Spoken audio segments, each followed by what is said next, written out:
Once upon a time, there was a boy named Max who loved to daydream.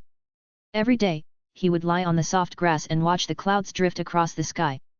He imagined them as animals, castles, and ships sailing through the air. Max always wished he could visit the world up in the clouds. One afternoon, as Max was watching the sky, a strange cloud floated down from above. It was small, fluffy, and shaped like a stair. Max blinked in surprise, but before he could wonder if he was dreaming, the cloud stair began to stretch higher, forming a staircase that reached all the way up into the sky.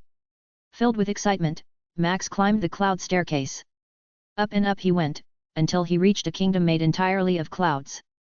Everything was soft and white: the buildings, the trees, even the streets. In the distance, Max saw fluffy cloud creatures floating through the air, laughing and playing. As Max explored the kingdom, he met a kind cloud girl named Nia. She smiled and said, "Welcome to the Cloud Kingdom. We've been waiting for someone like you. You have a special gift: you can see the magic in the clouds." Max was amazed. "What kind of magic?" he asked.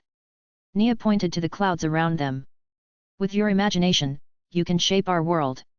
Whatever you think of will become real here." Excited, Max imagined a field of giant marshmallow trees, and suddenly, they popped up all around him. He thought of a river of sparkling lemonade, and it flowed right past his feet. He even imagined a floating cloud bicycle, and one appeared for him to ride.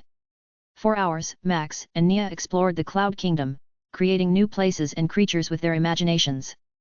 But as the sun began to set, Max realized something. While he was having fun making things for himself, Nia and the other cloud creatures hadn't been able to play with him.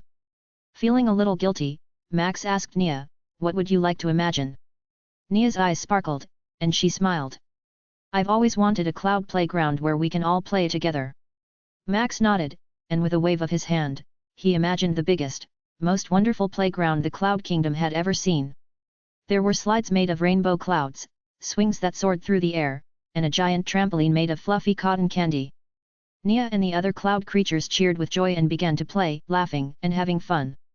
Max realized that sharing his imagination with others made him even happier than creating things just for himself. When it was time for Max to return home, Nia waved goodbye and promised that the Cloud Kingdom would always be waiting for him. As Max climbed back down the cloud staircase, he felt proud.